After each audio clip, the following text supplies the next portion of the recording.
এই দেশের সাধারণ মানুষকে নিয়ে রাজনীতি করতে চাই।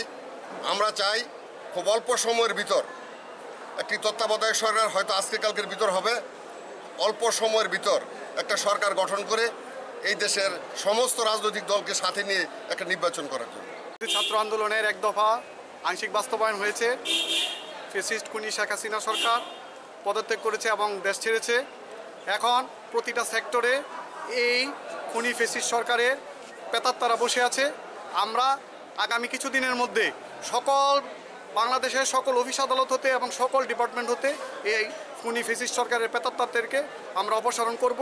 এই প্রত্যয় ব্যক্ত করে আমরা সামনে আন্দোলনকে এইভাবে এগিয়ে নিয়ে যাব এবং আমাদের অতি শীঘ্রই অন্তর্বর্তীকালীন সরকার গঠন হবে এবং অন্তর্বর্তীকালীন সরকারের প্রথম কাজ হবে এই দেশ থেকে দুর্নীতিমুক্ত করে একটা স্বাভাবিক পরিবেশ সমাজে ফিরে আসার জন্য।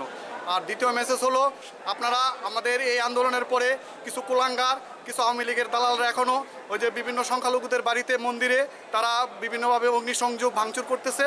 আমাদের দলের পক্ষ থেকে আমাদের মেসেজ হলো, আমরা যারা যে জায়গায় আছি ওই জায়গায় মন্দির এবং আমরা নিজেরা পাহারা দিয়ে আমরা এটা রক্ষা করব এবং সংখ্যালঘুদেরকে নির্ভয়ে এই সমাজে বসবাস করার আহ্বান জানাচ্ছি।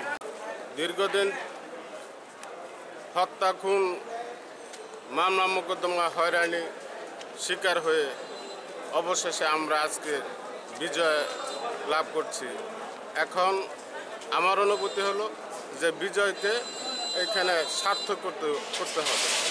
আর সার্থক করতে হলে দেশের কাজে আমাদেরকে আত্মনিয়োগ করতে হবে। দেশে আইনের শাসন, ন্যায় বিচার প্রতিষ্ঠা, মানবিক কল্যাণ, দেশের সমস্ত জনসাধারণের সুখ শান্তি এবং দেশের সমৃদ্ধির জন্য আমাদেরকে কাজ করে যেতে হবে।